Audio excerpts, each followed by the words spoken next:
Howdy, everyone. It's Bradley Stalder, and this is episode 15 of the Best Bell Fantasy Football Podcast. Thanks for tuning in. In episode 14, I identified regression candidates at the wide receiver position. So, those wide receivers that I thought would improve their upside, and those wide receivers that I thought would get worse. So, some of the players that I included in that list: Cooper Kupp, Devontae Adams, Tyreek Hill, all candidates to regress to the mean and reduce their wide receiver one rate from 2021. And there are a few players that I anticipate increasing their wide receiver one rate due to this regression, and that is Stephon Diggs, Keenan Allen, Jamison Crowder, Allen Robinson, and Marvin Jones. If you want more details about that, check out the YouTube channel, Best Bell Fantasy, or you can listen on Apple Podcasts, on Spotify, and it's episode 14 of the Best Bell Fantasy Football Podcast.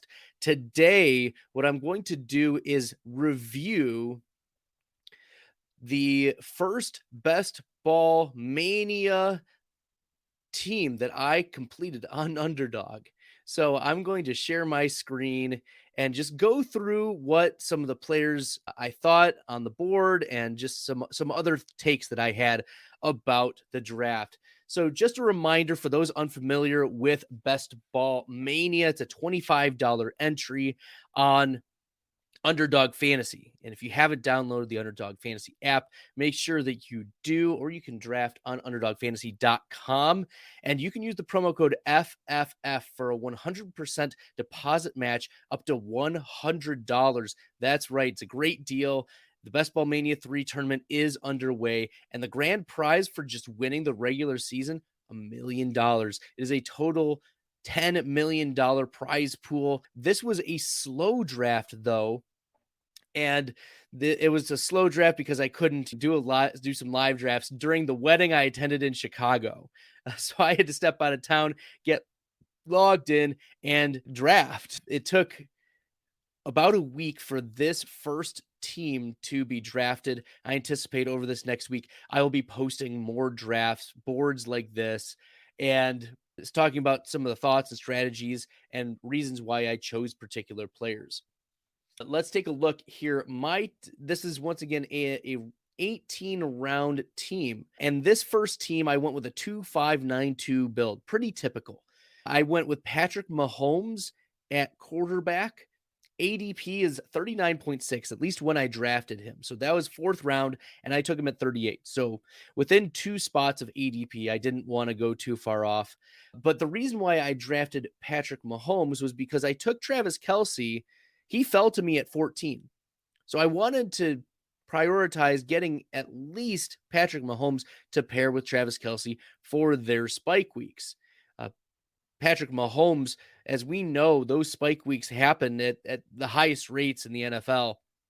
So I wanted to get in on Travis Kelce early, made Patrick Mahomes a priority ad for me at ADP. So the other quarterback was Tom Brady. And I didn't have much Tampa Bay at wide receiver. In fact, I have 0 Tampa Bay shares. I have 0 tight end shares. And it was because Tom Brady fell 12 spots after ADP, a full round after ADP. And I just couldn't pass up the value at that point at 86. So those were my 2 quarterbacks, and I was very comfortable taking Tom Brady on one of the best offenses in the NFL, fast-paced, and I don't think I need to go into much more detail about why Tom Brady is a good number 2 quarterback there. Joe Mixon at pick 11. I've been confidently drafting Joe Mixon at the back end of the first round in these drafts. In fact, I got, of the 15 slow drafts I started, I got a lot of picks at 10, 11, and 12. And that's where I'm very comfortable drafting Joe Mixon. The Bengals offensive line has improved significantly. They signed La'el Collins, one of the best left tackles in the NFL, and they also upgraded both of their guard positions pretty significantly. So their offensive line is going to be looking pretty good. Joe Mixon did struggle behind their offensive line in yards per carry, but with upgrading the run blocking for the Bengals, I anticipate Joe Mixon will be much more efficient around the goal line. And then JK, if you notice, he's 11 spots after ADP, pick 62 in the 6th round. I put on my podcast a few episodes ago that J.K. Dobbins was one of my fades in the 5th round, but to get him at the start of the 6th round, I wasn't going to pass that up. It's such a discount. So that was an important pick for me, getting a running back 2 in the 6th round. It was a value for sure. Romandre Stevenson, once again, 7, 8 picks after. It was the right spot to get a 3rd running back. Same thing with Rachaad White. By the time that I got Rachaad White, though, I knew that Tom Brady was on my team, and I wanted Rachaad White as the handcuff to Leonard Fournette. And that's what you want to do in these best ball tournaments. You do not want your own handcuff if you can help it, because like it's a minus EV selection. Like your handcuff is probably not making your best ball lineups. And if they are, that means that your backup or your starter has done either terribly or is injured. And the reason why they're the starter is because they're better than your backup or better than your handcuff. So you're probably not going to be getting the same replicated amount of points due to from that handcuff. But it's much more plus EV to have someone else's handcuff, because you know what? They might be outscoring your number 2 running back without any loss of value. And if you see here, I got Rachaad White a couple picks after ADP. That's fine. Same thing with Khalil Herbert. I got Khalil Herbert. He's another player that I want to be drafting in these spots as a handcuff. We saw what Khalil Herbert was able to do when David Montgomery was out last year, and he put up the same efficiency metrics as David Montgomery. So yes, Khalil Herbert should be a value to get him at 182. It's outrageous. It's outrageous. Jalen Waddle was my wide receiver 1. I got him a spot and a half after ADP. I've been drafting a lot of Waddle. I was taking him in the late 2nd, early 3rd. Now his ADP post Tyreek Hill has come to the back end of the 3rd round. So I was happy to get Jalen Waddle there. Brandon Cooks was a slate reach by three spots versus ADP. But I love getting Brandon Cooks in these drafts, and I'm happy getting him as my wide receiver 2. His spike weeks align, and we've seen what stats he can put up with Davis Mills as his quarterback. For my 3rd wide receiver, I was very much avoiding DeAndre Hopkins at ADP. At 75, not going to happen. But at 83, I'll take a shot at DeAndre Hopkins at ADP 80, pick 83 versus ADP. I was talking with my former partner Billy Musio about this, and he said if I can get DeAndre Hopkins anytime after 80, that's a win. I'm viewing 83 as a good spot for DeAndre Hopkins. Chris Olave was a value. He was 12 spots after ADP. Christian Watson was 9 spots after ADP. George Pickens, 3 spots after ADP. Alec Pierce, 18 spots after ADP. Justin Ross, just as a late stack with Patrick Mahomes. I've been drafting a lot of Justin Ross near the end of drafts. And Calvin Austin, I drafted a little ahead of ADP, but I think that given the the playoff matchups and the Pittsburgh wide receiver matchups, Calvin Austin is a very interesting late round wide receiver that you can just be stashing on your bench. His player profiler comp is Marquise Brown, and he's got 4.3 speed. He may be undersized, but all he needs to do is take one to the house for you, get a touchdown, 60 yards, boom, and you are all set at your wide receiver 3 or your flex spot in these types of drafts. And then my last tight end, David Njoku, I got right at ADP. Happy to get Njoku there. So not a ton of stacking. There is a little bit of correlation here, but let's look at the board. Let me pull up the board. Yes. And we shall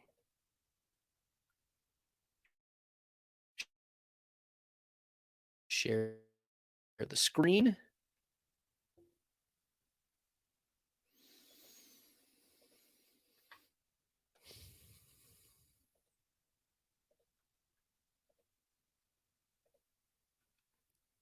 And there's the draft board.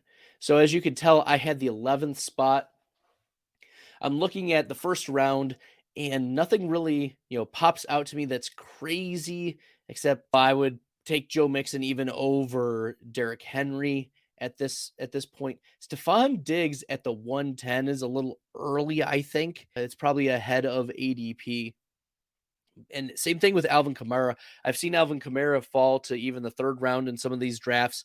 So to take him at the 112, you must be really into Alvin Kamara. And looking at who else drafted, see Patrick NFL. I think Curtis Patrick was in this draft. So Devontae Adams, Travis Kelce, nothing crazy pops out to me in the second round. Mark Andrews still going at the 2.8. That is a little high. I'm happy that Aaron Jones's ADP is finally getting back up. It affirms the values that I had been having of him earlier in the season. If you haven't checked out my article on Fantasy Pros, he's one of the players that I identified as a stackable piece with Aaron Rodgers and a piece you should be targeting in your best ball drafts at the end of the second round. So T. Higgins goes off. I'm looking in the third round. I'm surprised Leonard Fournette has not been starting to sneak into the second round. That's interesting to me. The first quarterback off the board, Josh Allen at the 310.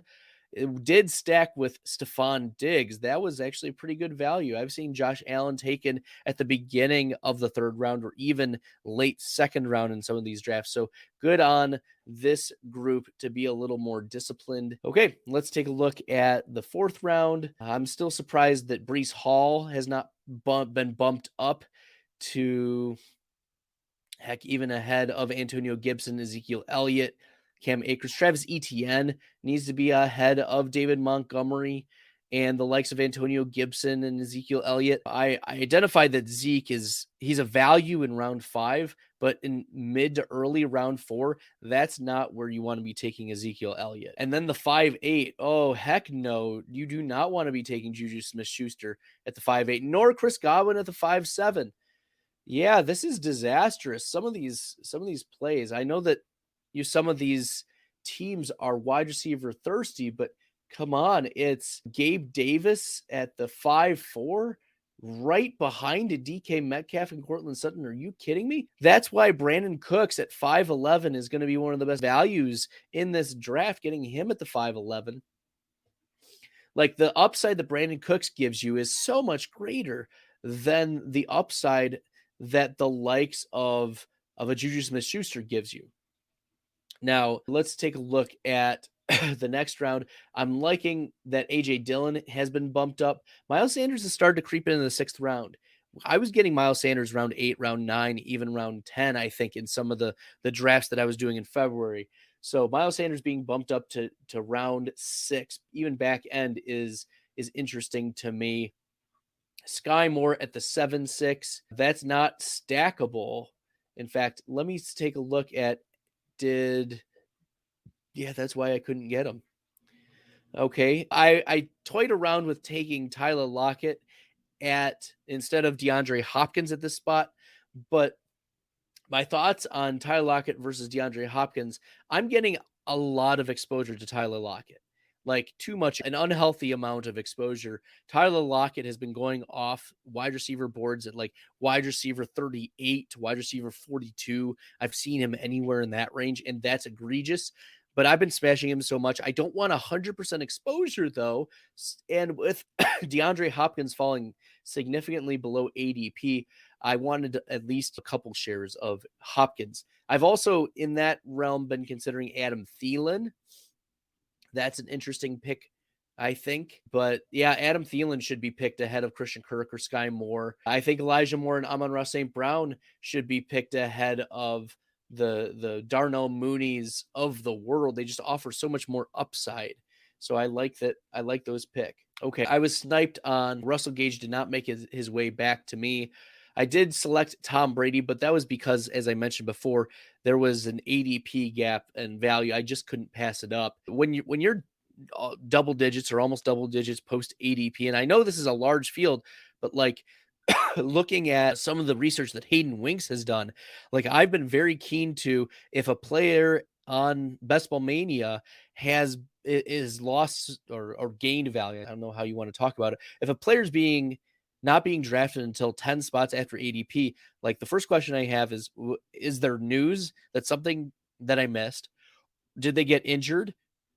Or is there something else that's going on? And if none of those red flags in my quick research will pop up, then I'm selecting them, like, and allowing, like, later on in the draft to come to me. Like, at this point in the 8th round, value, 10 spots of value, that's tremendous for Tom Brady. And I know I already had Patrick Mahomes, but that secured that I did not need to draft a third quarterback.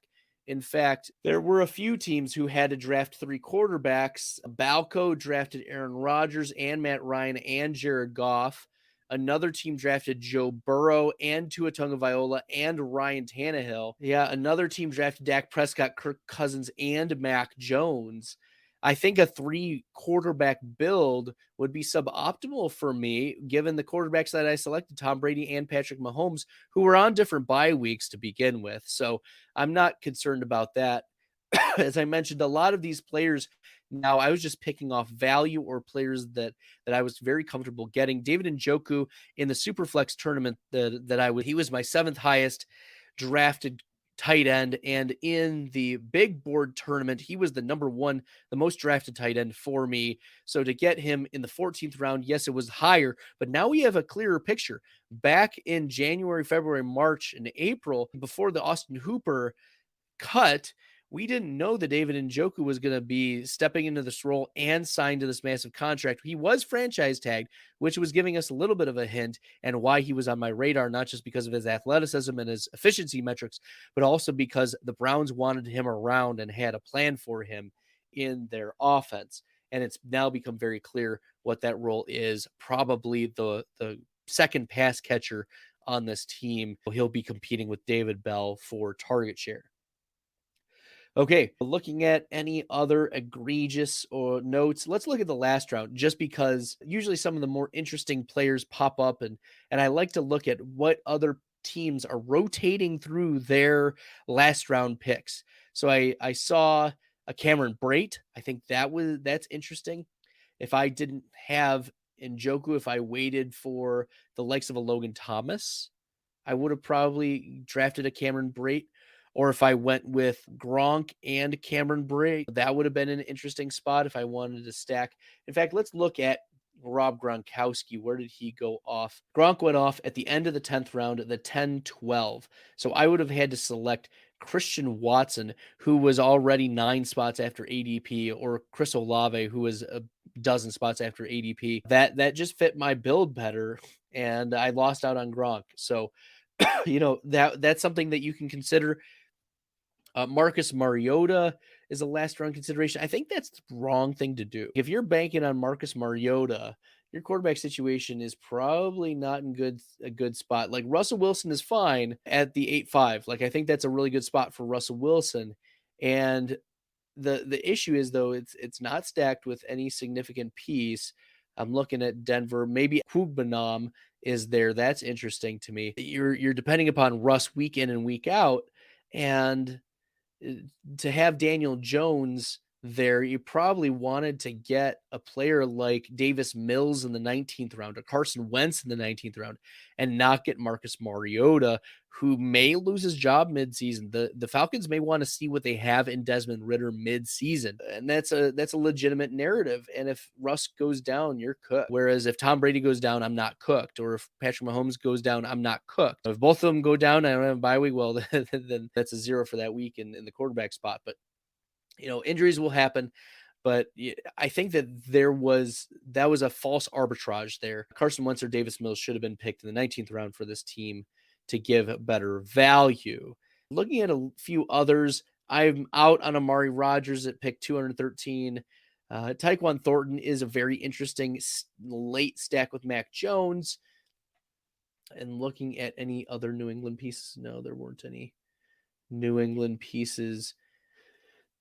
Not many Dallas pieces except for Dalton Schultz.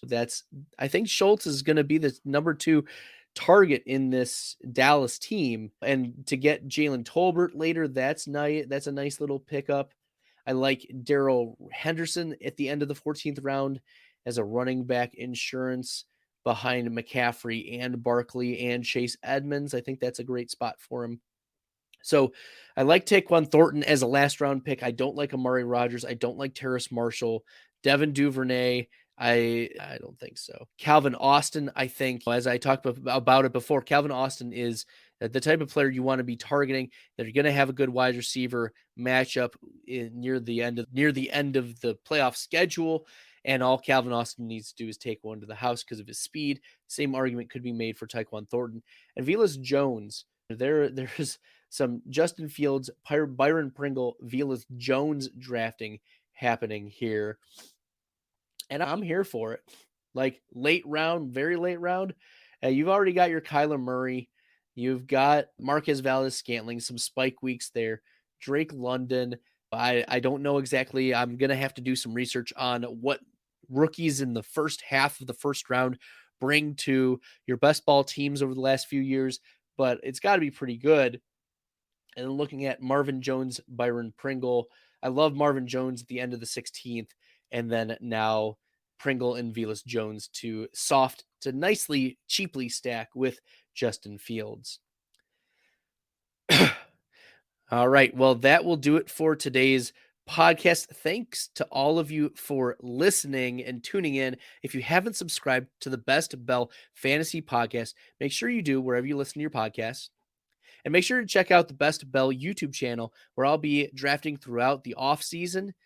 Later this week, I'll be drafting on FFPC, and that'll be a live draft on Wednesday. On Thursday, I'm going to have guest David Gautieri come on. We're going to talk some best ball rankings.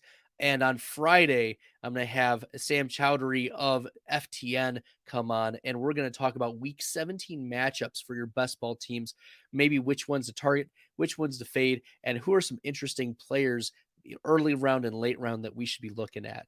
All right.